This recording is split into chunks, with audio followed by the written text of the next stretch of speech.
सभी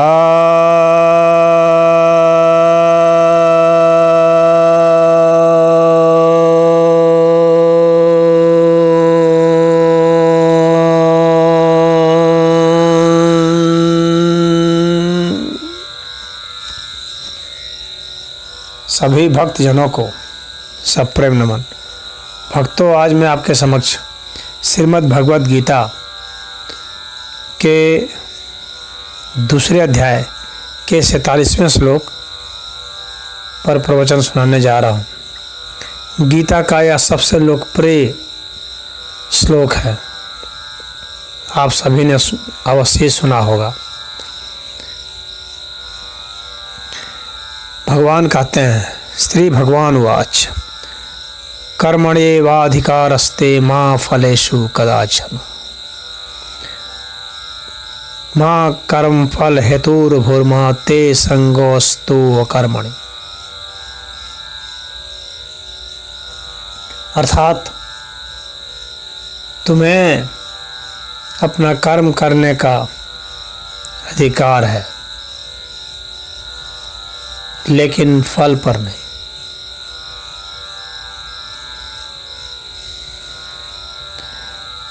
तुम ना तो अपने आप को कर्मों के फल का कारण मानो और न ही कर्म न करने में कभी आसक्त हो।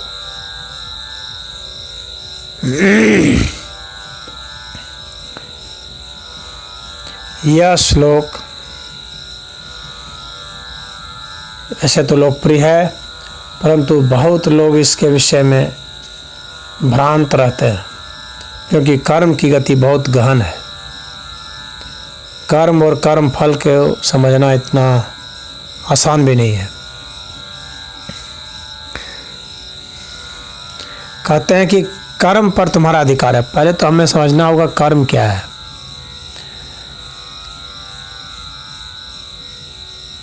किसी भी क्रिया में जब हमारे मन का हस्तक्षेप हो जाता है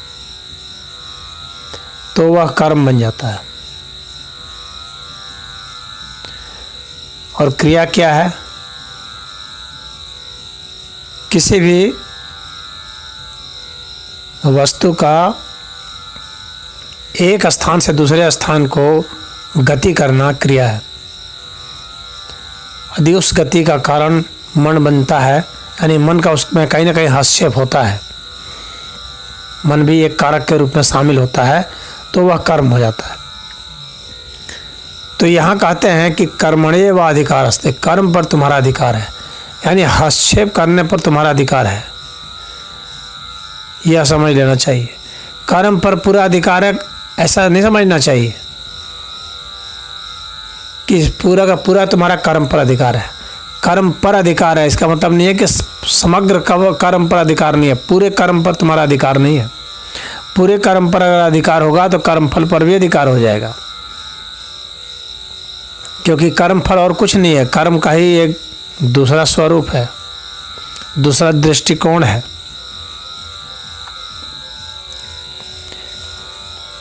दूसरी दिशा से कर्म को ही समझना कर्म फल है। तो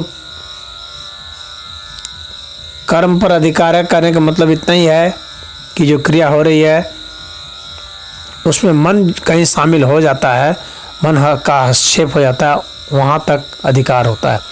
लेकिन कोई भी जो एक कर्म होता है उसमें असंख्य कारक होते हैं, असंख्य जो है प्राणी होते हैं, असंख्य व्यक्ति भी होते हैं, ग्रह नक्षत्र सूरज तारे ग्रह उपग्रह सब शामिल होते हैं,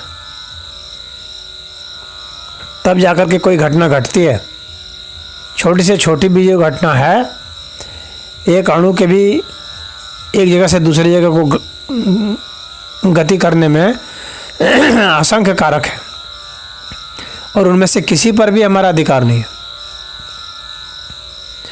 सब पर अधिकार तो दूर की बात रही, किसी पर भी अधिकार नहीं है।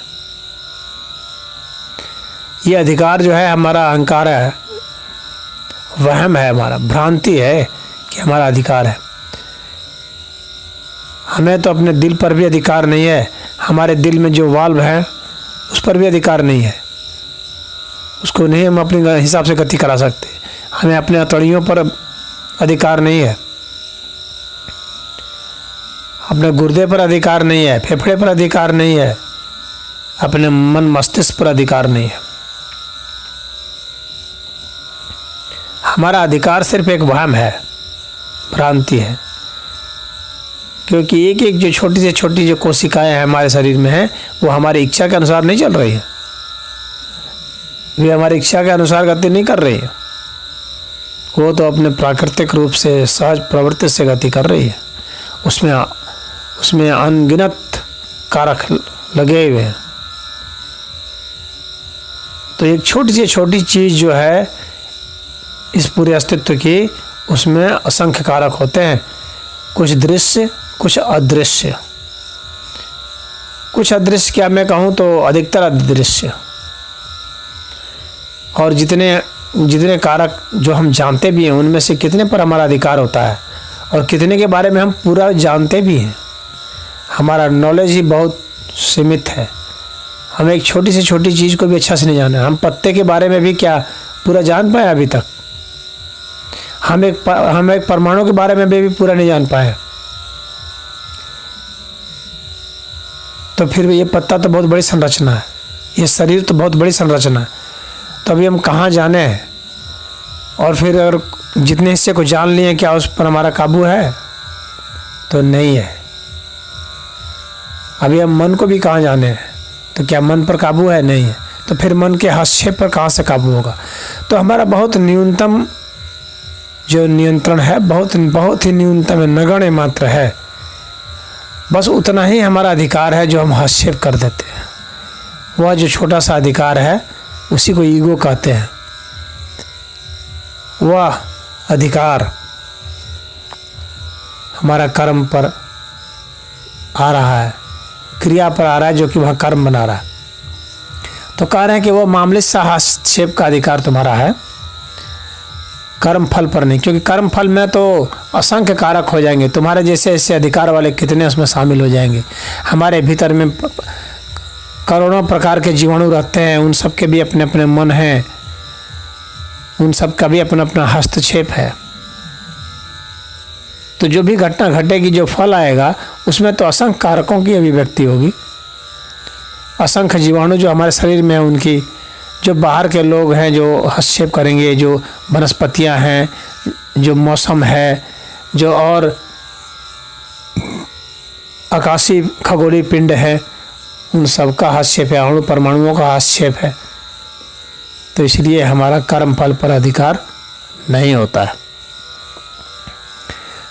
फिर आगे कहते हैं कि कर्म फल का जो कारण है उसका तुम हेतु बनने की कोशिश मत करो, क्योंकि तुम हो भी नहीं। लेकिन अगर तुम झूठा ये मंतव्य पाल लेते हो कि इन सब कर्म जो है हमारे निमित्त ही हो रहा है, हमारे कारण ही हो रहा है, मैं ही परिवार चला रहा हूँ, मैं ही दुनिया चला रहा हूँ, मैं ही देश चला रहा हूँ, इस तरह का जो हेतु अपने को बनाना है, ये सिर्फ अपने अहंकार को पुष्ट करना है और अपने को अधिक से अधिक भ्रम में डालना है। तो यही भगवान कह रहे हैं कि तुम अपने को उसका हेतु भी मत समझो कि तुम उसका हेतु हो, तुम उसका कारण हो। ये जो कर्म फल हो रहे हैं उसका तुम कारण हो। कह रहे हैं उसके कारण तुम नहीं हो, उसके कारण तो स्वयं भगवान है, दूसरा और कोई कारण नहीं हो सकता। यानी यह समग्र अस्तित्व उसका कारण है, कोई एक व्यक्ति नहीं, कोई एक व्यक्ति का हिस्सा नहीं। और फिर कहते हैं ते संगस्तु अकर्मणि, कहते हैं कि और इसका मतलब यह नहीं है कि तुम जो है कर्म करना ही छोड़ दो। इसका मतलब यह नहीं है कि कर्म के प्रति जो है तुम्हारे में उदासीनता आ जाए, आलस्य आ जाए, प्रमाद आ जाए। कर्म करते रहो, तुम्हारे मन में उसके प्रति शिथिलता नहीं होनी चाहिए, क्योंकि वह भी जो है एक तरह से अहंकार हो जाएगा, वह तमोगुण के प्रभाव में हो जाएगा।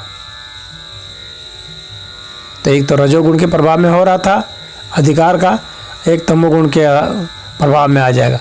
कह रहे हैं कि तुम्हारा ऐसा कुछ नहीं होना चाहिए कि आलस कर जाओ, तुम अपने कर्म को करते रहो, ईश्वर को सौंपते रहो, यानी निष्काम कर्म करते रहो, और तुम्हें आलस्य नहीं हो करने में।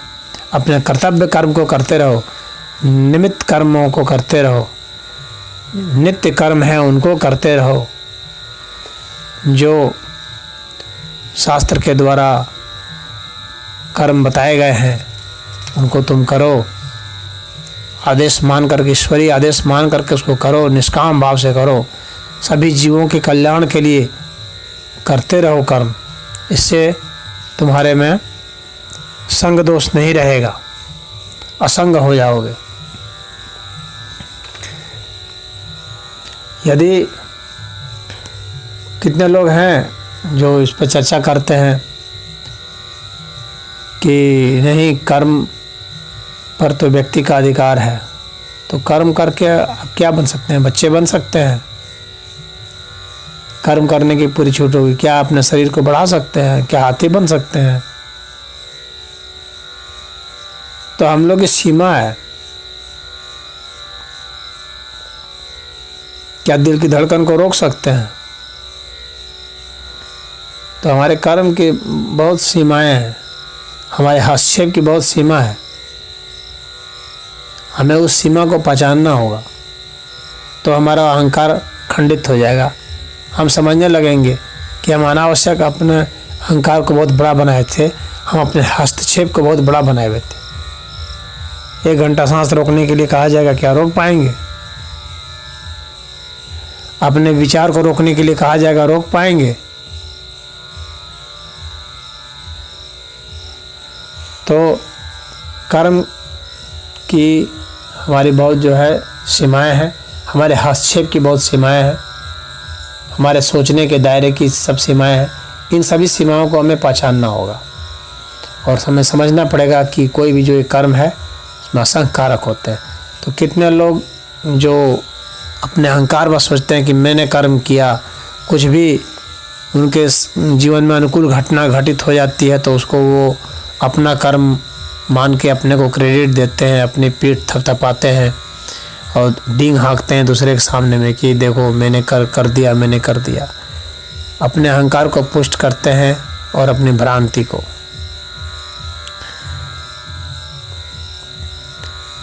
दूसरी बात है कि कुछ लोगों का यह कहना है कि यदि हमें कर्म फल के प्रति वह नहीं होगी, कर्म फल पर हमारा अधिकार नहीं है, तो यदि हमारा फल पर अधिकार नहीं रहेगा तो फिर हमें कर्म करने में रुचि कहाँ रह जाएगी? तो अधिकार तो नहीं है, आपकी रुचि बने या ना बने, अधिकार तो नहीं है, ये तो पक्की बात है। अब इसके बाद रही रुचि की बात, तो पहली बात तो यह है कि कर्म करने के लिए आप बाध्य हैं। आगे भगवान कर्मयोग के अध्याय में बतलाते हैं कि कर्म करने के लिए हर प्राणी बाध्य है, वो बिना कर्म के रह नहीं सकता, क्योंकि मन का हस्तक्षेप होगा ही, क्रियाएं होंगी ही, तो कर्म तो होगा ही होगा। अब यह बात है कि जब वो समझ जाएगा कि कर्म फल इस तरह से होते हैं, उसमें असंख्य कारक लगते हैं, उसमें हमारा कंट्रोल नहीं होता है, तो वो आप समझ जाएगा कि हमें जो है जितना हस्तक्षेप का अधिकार है उतना ही तो हस्तक्षेप कर सकते हैं, तो उतना ही हस्तक्षेप करके अपने अनुकूल करने की अपनी तरफ से कोशिश करें। कोई ज़रूरी नहीं है कि हम जो अनुकूल कर्म करने की कोशिश कर रहे हैं कि हमारे अनुकूल निर्णय हो जाए, वह हो ही जाए। हो सकता है कि हो भी जाए, लेकिन नहीं भी होने की बहुत संभावना है। तो दोनों ही परिस्थितियों में यदि हो जाता है, हमारे मन अनुकूल घटना घट जाती है, तो भी ईश्वर को धन्यवाद देना चाहिए, और नहीं घटती हैं तो भी। तो कर्म फल पर तो हमारा अधिकार नहीं है, उसके बावजूद भी हमें कर्म करते रहना चाहिए। तो यह संदेश है और उसमें कोई प्रमाद और आलस्य नहीं करना चाहिए। जो भी यह अगर कुछ घटना घटित होती है तो आप ये मत समझिए कि आपने जो सोचा इस वजह से घटित हो गई। पूरा अस्तित्व उस विषय पर सहयोग कर रहा था, पूरा अस्तित्व सोच रहा था, तब जाके घटित हुई है। जो आपके अनुकूल घटती है तो, और प्रतिकूल घटती है जिसका मतलब आप अपने अनुकूल सोच रहे थे, अन्य नहीं, या कम सोच रहे थे।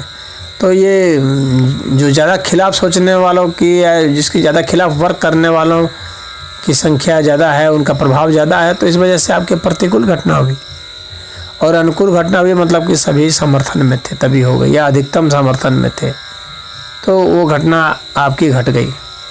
तो ये कर्म और कर्म फल का विधान है, इसमें मन माना आचरण नहीं होगा। तब तो कोई भी अपने मन माना जो है कोई एक लक्ष्य बना लेगा और सोचेगा इसकी पूर्ति हो जानी चाहिए। कितने लोग आत्महत्या तक कर लेते हैं कि उनके मन के अनुकूल बात नहीं हुई तो हम अपने को नहीं जिंदा रखेंगे, मार देंगे।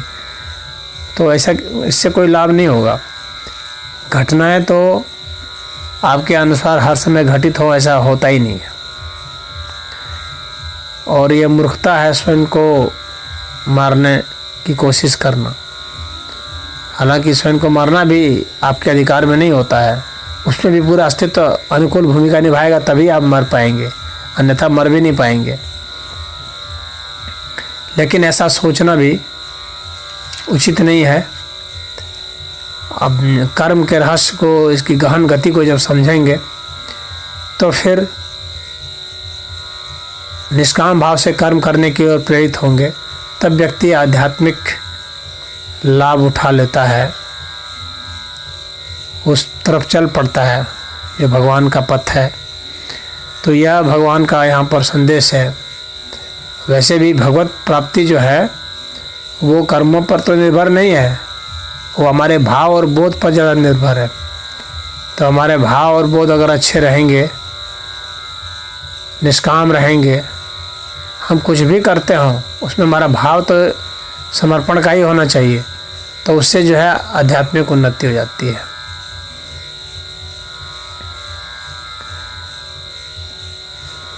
जब व्यक्ति कर्म के प्रति इतना दृढ़ हो जाता है कि हमें यह कर्म करना चाहिए, ऐसा हस्तक्षेप जो कि निष्काम भाव का है, निष्काम भाव से जब हम काम करते हैं तो अस्तित्व से सहयोग मिलने लगता है। यह भी एक अचंभा होता है, और व्यक्ति आराम से आध्यात्मिक पथ पर चल पड़ता है। यानी आध्यात्मिक पथ पर चलने के लिए बाधाएं नहीं आती हैं। सांसारिक कर्म में तो बाधाएं बहुत आती हैं, आध्यात्मिक पथ पर तो बहुत ज़्यादा सहयोग है, पूरा अस्तित्व सहयोग करने लगता है। संग्रह में बहुत विरोध होता है, त्याग में कोई बहुत विरोध नहीं होता है। त्याग में तो अस्तित्व सहयोग करता है। तो यह ऐसी गति है कर्म की, इसको समझ लेना बहुत ज़रूरी है। और जब सबों की भूमिका होती है किसी कर्म फल को, तो सबकी भूमिका का फल हम खुद खा जाएं, यह ईमानदारी नहीं होती है, ये अच्छी नीति नहीं होती है। कि जिस चीज़ में सबकी भूमिका है उसका हम फल खाएं, जिसमें सबकी भूमिका है उसका क्रेडिट हम खुद ले लें, अन्य को क्रेडिट नहीं दें। तो ये सब अहंकार को इसलिए पुष्ट करता है। इसलिए ऐसा नहीं सोचना चाहिए। इसमें अन्य व्यक्तियों का भी, अन्य संगठन का भी, अन्य पदार्थों का, अन्य जीवों का, प्राणियों का, वनस्पतियों का, सबका सहयोग है, तो सबको क्रेडिट लेने दें, सबकी पीठ थपथपाएं, सबको धन्यवाद दें कि आपके सहयोग और आपकी कृपा से ही ये हमारे मन अनुकूल ये घटना घट गई। वैसे बहुत लोग मनौती मांगते हैं, मनोवांछित फल पाने की बात करते हैं, लेकिन मनोवांछित फल इतना आसान नहीं होता है कि मिल जाएगा यूँ ही। पूरा अस्तित्व चाहेगा या अस्तित्व का अधिकतम धड़ा चाहेगा, जिसके प्रभाव से वो घटना घट रही है। तो ही हो पाएगा, अन्यथा ऐसे नहीं हो पाता है। और ईश्वरीय कृपा से ही संभव होता है। तो मनोवांछित फल कहने की बात होती है, अन्यथा ऐसे मनोवांछित फल नहीं होता है। फल तो आपके अधिकार में है ही नहीं, ये भगवान यहाँ स्पष्ट कर दिए हैं। तो यह जो है ये सार्वभौमिक सिद्धांत है गीता में। गीता एक पूरे अस्तित्व का संविधान है, तो इसको समझ लेना चाहिए अच्छे से। तो भगवान यही कह रहे हैं कि फल पर मेरा अधिकार है, तेरा नहीं। परंतु तुम फल की कामना किए बगैर अपने कर्तव्य पथ पर चलो, बिना आसक्त हुए, बिना आलस प्रमाद को प्राप्त हुए, बिना निराशा के तुम करते रहो, मुझे समर्पित कर।